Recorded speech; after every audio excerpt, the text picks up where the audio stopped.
जहिया से ऐन पिया तोहरी महलिया पिया तोहरी महलिया। मैं रात दिन कैनी टहलिया रे पियवा, रात दिन कैनी टहलिया। जहिया से ऐन पिया तोहरी महलिया पिया तोहरी महलिया। मैं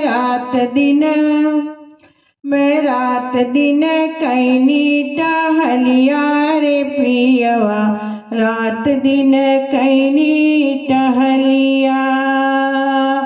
हमारी सास पिया घर के मलकिनिया, हमारी सास पिया घर के मलकिनिया। मलिकों के हाल नहीं जननी ये पियवा, रात दिन हम तो रात दिन कैनी टहलिया रे पियवा, रात दिन कैनी टहलिया। बड़की जेठनिया स्कूल के मास्टरनिया, बड़की जेठनिया स्कूल के मास्टरनिया। बोलहू के हाल ना जाने ये पियवा, रात दिन मैं तो रात दिन कैनी टहलिया रे पियवा, रात दिन कैनी टहलिया।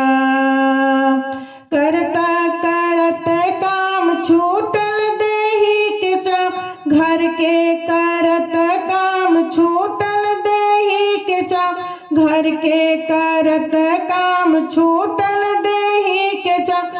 सुखवा हो गइल सपनवा ये पियवा, रात दिन मैं तो रात दिन कैनी टहलिया रे पियवा, रात दिन कैनी टहलिया।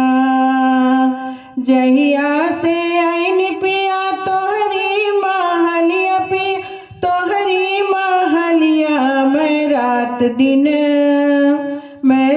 दिन कैनी टहलिया रे पियवा, रात दिन कैनी टहलिया, रात दिन कैनी टहलिया।